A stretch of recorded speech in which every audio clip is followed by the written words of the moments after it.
ito na yung apple na binibidyohan ko dati guys. Oh, that was 2 months ago. May ano na siya guys, may mga bunga na guys. Oh, diba namutot pa ni siya dati yung pagpicture ko or namulaklak pa. Oh, karon guys, oh, dagko na kay bunga guys, nasa babaw. Oh. So pwede ra ka manguha diri guys. Marami siya sa dapin sa daan. Dagko ay bunga guys, oh, dagang kayo. Tapos bikas guys, dagko na siya guys. So ubos niya, nagmay ang dagko ni kawa kasi dagko ay babaw.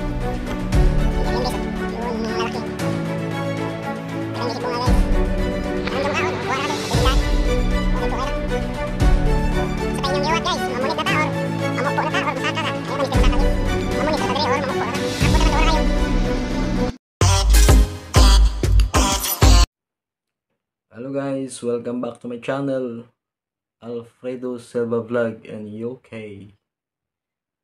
Musta po kayong lahat dyan guys, mga Pilipino. Musta po kayong lahat? Lalong-lalo na po sa mga sa mga butchers dyan sa Pilipinas, sa mga aspiring butchers. Saka saan mang sulok ng mundo ng mga Pilipinong butchers, kumusta po kayong lahat? Lalo na po sa lahat ng mga subscribers ko, mga viewers ko, mga supporters ko. Thank you po sa inyong lahat. Musta po kayo? So andito na naman tayo guys. Mag-update po tayo. Saka magawa tayo ng mga video na makatulong po sa mga kapwa nating Pilipino, lalo na po sa mga gustong mag-apply or gustong mag-abroad. Para makaahon sa hirap ng buhay na dinanas dun sa sa Pilipinas. Kasi lalong-lalo na ngayon na napakataas ng ng bilihin diyan ngayon sa Pilipinas. Yung mga basic needs tumataas na rin. Saka yung bigas, alam namin 'yan kasi mga pamilya namin diyan nandiyan pa rin sa Pilipinas. So, umaaray na sa sa sobrang taas ng presyo ng mga basic needs. Nakakapos pa nga yung iba doon na na hindi na lang sila tumatay pa. Hindi na sila gugutomin. Nagmahal na yata yung bigas, pero napalad kami na dito na kasi yung yung rice dito, kasi yung mga tao kasi dito sa bansang UK kung saan ako nandito is hindi masyadong kumakain ng rice. Kami lang itong mga Pilipino na nakakaubos ng mga rice doon sa sa pamilihan or sa supermarket. So yun guys, itong video itong gagawin ko guys is para po to sa inyong lahat guys, lalo na po sa mga supporters ko, subscribers ko at saka mga viewers ko. Mag-update lang po tayo ng mga bagong needed or hiring ng ng bansang UK, New Zealand o saan man, kung saan ang nag-deploy po niyan is yung agency po mismo ko, kung saan po yan po ang nagpaalis sa akin or nag-deploy sa akin dito sa bansang UK. Wow. Kasi po guys, legit po tong agency na to. So ito po ang may bigay ko sa inyo na magandang agency guys. Kasi napakarami na silang guys pinadeploy na o pinaalis ng mga Pilipino sa iba't ibang bansa guys. Lalo na dito sa guys, Europe country. So itong agency na to guys as si FMW. So nandiyan po sa sa Malate po sila naka-office or yung address sa F. Doña Felisa Street building guys. Nandun po sila guys. So yun guys, so kung makita nyo guys sa FB page nila guys doon yung mga bagong update ng mga needed or hiring talaga nila is naka-update po yan guys. So kung meron kayo pong FB page sa kanila, so click nyo yun guys, makikita nyo kung mga bagong update ng mga hiring nila guys. Pero yung butchering talaga guys, Hindi yan mawala, nandyan talaga kasi yung pinaka ano nila pinaka busy or pinaka number 1 nila na dinideploy talaga sa bansang UK dito guys. So mga butchery or butchering. So yan guys. So sana guys itong video na to guys is makatulong po to sa inyo guys. Thank you po guys.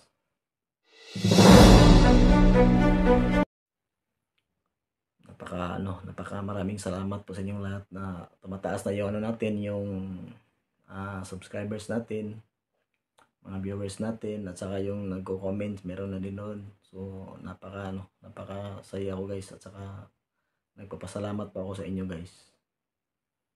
So wala akong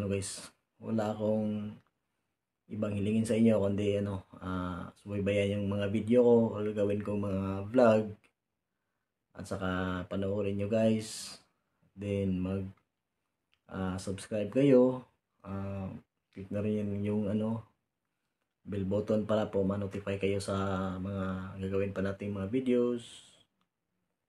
Saka kung pwede mag-comments din kayo doon kung may tatanong kayo. So yun guys, napakaraming guys, salamat pa ako sa inyo talaga guys. So hindi dahil sa inyo guys, hindi ako magpatuloy sa aking gagawing vlog guys, kasi paano ako magpatuloy kung walang manonood naman. So yun, so lalo akong ginaganahan ngayon guys na magba-vlog kasi sa suporta nyo. So ito guys, Wow! yung bagong hiring pala ng guys, ng FMW na agency guys dyan sa Pilipinas is nandyan pa rin yung mga butchery guys, pero parang nag-a-upgrade na sila guys, kasi yung halos lahat ng mga skilled meron na sila, mga welders, mga ganun. Sa ngayon sa bago nila guys, meron silang nag-hire sila ng automotive na skilled para po dito sa bansang UK. So ganun pa rin yung requirements nila. At least meron kayong 2 to 3 years experience, at saka guys, may certification, and then kung pwede guys, kung kayo guys, makapag-take na kayo ng IELTS, para po mabilisan yung pag-deploy nyo dito sa sa bansang UK, kasi po talagang pina-priority nila yung guys, meron kayong IELTS or IELTS holder kayo. So tsaka yung nila band score doon sa sa automotive na hinahire nila is ganun pa rin, 4.0 per category. Sa reading 4, speaking 4, listening 4, saka sa writing 4. So pag mapasa nyo lang guys, so mas maigi guys, kasi kahit naman po guys makapasa kayo sa interview sa mga medical at mabagsak kayo dyan sa IELTS, wala pa rin mangyari. So dapat ipasa nyo yun guys. At saka guys, sayang din pag naibagsak nyo yung pag-take nyo ng IELTS, kasi may kamahalan din yan guys. Sa pagkakaalam ko ngayon dyan sa sa Pilipinas, ang presyo niyan is nasa na 13,000 mahigit. Yun na guys. So mag-aral lang kayo. So sa mga sa walang pera na pang review, so may naman tayo may cellphone naman tayo, kahit doon lang sa YouTube, meron yan, makikita nyo yan, search nyo lang, google nyo lang. So yun, doon yung mga saka try nyo yung mga mag-mock test din kayo. Yun guys. So yun guys, automotive yung sa mga automotive dyan, alam ko marami dyan sa Pilipinas. So hiring dito sa sa bansang UK. So umpisahan nyo na mag-apply. Madali lang yung pag-apply. Yung mag-send kayo ng resume nyo doon, at saka yung mga requirements pa na needed doon. So yun guys. FMW yung ano ha, yung agency po, yung ano ko ngayon, sila po ang ano, nag-hiring sa vlog kong ito. So, sa binabanggit kong ito, yung FMW yung ano, nag-hire po niyan ng ano, automotive na mechanics papunta po dito sa UK. Sa meron pa ring ano guys, meron pa pong iba guys, yung sa hindi lang po sa butchery ng mga meat, meron din pong ano sa fish. Yung taga-fillet ng ano, ng fish. So, nag-hire po din sila ngayon guys. Mag-apply na po kayo dyan. So, sa dating mga tauhan ko dyan sa ano, sa mall na tinatrabuhan ko, ito na yung pagkakataon nyo, mga ano, mga guys,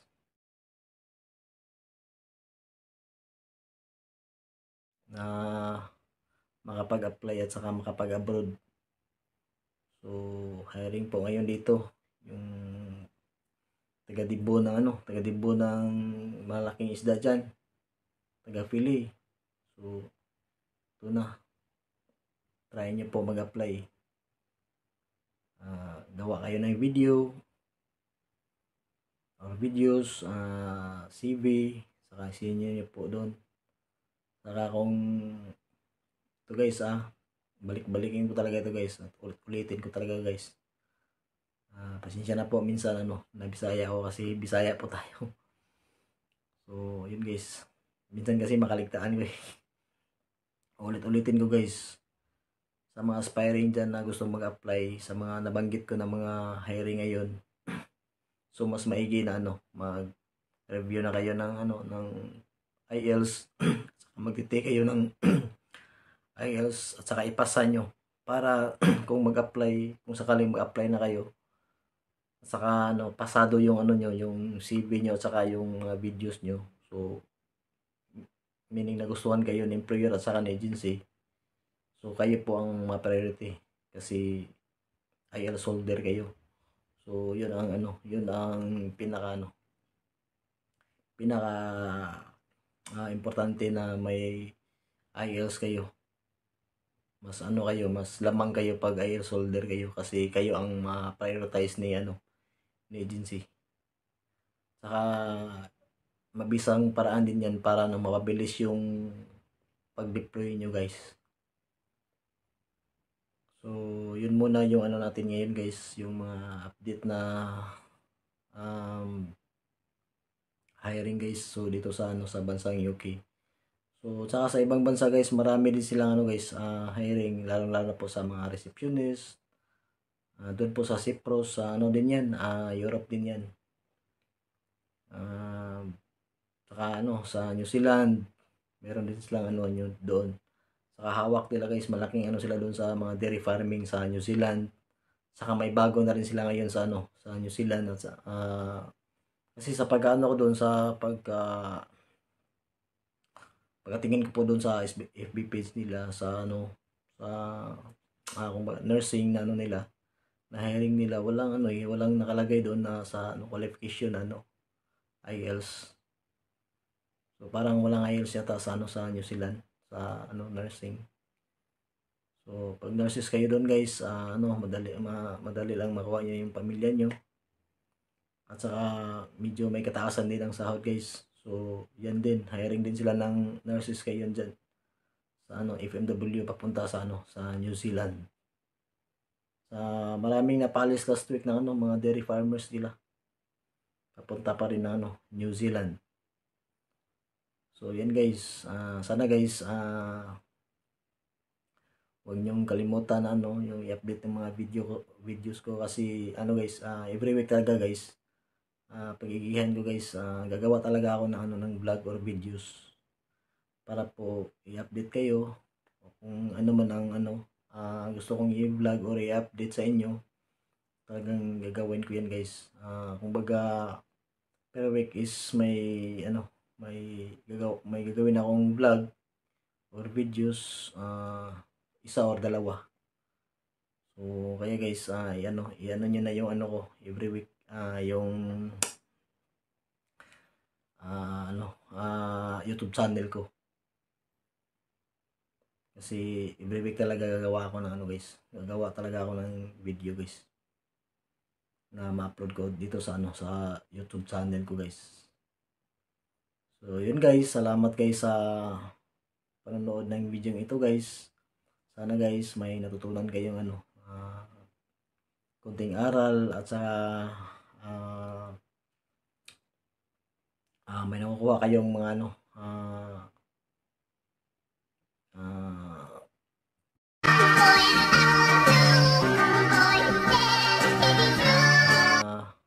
makapag-apply at saka makapag-abroad. So hiring po ngayon dito yung taga-Dibo ng ano, taga-Dibo ng malaking isda diyan, taga-Philly. So ito na, try nyo po mag-apply. Gawa kayo ng video or videos, CV, saka senior nyo po doon. Saka kung ito guys balik-balikin ko talaga ito guys at ulit-ulitin ko talaga guys.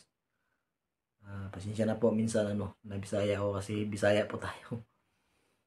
So yun guys, minsan kasi makaligtaan ko ulit-ulitin ko guys sa mga aspiring dyan na gusto mag-apply sa mga nabanggit ko na mga hiring ngayon. So mas maigi na ano, mag-review na kayo ng ano ng IELTS magti-take kayo ng IELTS at saka ipasa nyo para kung mag-apply, kung sakaling mag-apply na kayo at saka ano, pasado yung ano nyo, yung CV nyo at saka yung mga videos nyo. So meaning nagustuhan kayo ng employer at saka ng agency. So kayo po ang ma-priority kasi IELTS holder kayo. So yun ang ano, yun ang pinaka importante na may IELTS kayo. Mas ano kayo, mas lamang kayo pag IELTS holder kayo kasi kayo ang ma-prioritize ni ano, ni agency. Saka mabisang paraan din yan para na mapabilis yung pag-deploy nyo guys. So yun muna yung ano natin ngayon guys, yung mga update na hiring guys. So dito sa ano sa bansang UK. So tsaka sa ibang bansa guys, marami din silang ano guys, hiring lalo-lalo po sa mga receptionist. Doon po sa Cyprus, sa ano din 'yan, Europe din 'yan. Saka ano sa New Zealand, meron din silang ano yun doon. Saka hawak nila guys, malaking ano sila doon sa mga dairy farming sa New Zealand. Saka may bago na rin sila ngayon sa ano, sa New Zealand at sa kasi sa pag-ano ko doon sa pagkatingin ko po doon sa FB page nila sa ano sa kung nursing na ano nila na hiring nila, walang ano walang nakalagay doon na sa ano qualification ano IELTS. So parang walang IELTS yata sa ano sa New Zealand sa ano nursing. So pag nurses kayo doon guys, ano madali lang makuha niyo yung pamilya niyo. At saka medyo may kataasan din ang sahod guys. So yan din, hiring din sila ng nurses kayo dyan sa ano FMW papunta sa ano sa New Zealand. Sa maraming napalis last week ng ano mga dairy farmers nila. Papunta pa rin ng ano New Zealand. So yan guys, sana guys huwag niyong kalimutan ano yung i-update ng mga videos ko kasi ano guys, every week talaga guys. Pagigihan ko guys, gagawa talaga ako ng ano ng vlog or videos para po i-update kayo kung ano man ang ano gusto kong i-vlog or i-update sa inyo. Talagang gagawin ko yan guys. Kumbaga per week is may ano may gagawin akong vlog or videos, isa or dalawa. So kaya guys, i-ano niyo na yung ano ko every week, yung YouTube channel ko. Kasi every week talaga gagawa ako ng ano guys. Gagawa talaga ako ng video guys. Na ma-upload ko dito sa ano sa YouTube channel ko guys. So yun guys, salamat guys sa panonood ng video ito guys. Sana guys may natutunan kayong ano konting aral at saka may nakukuha kayong mga ano, ah,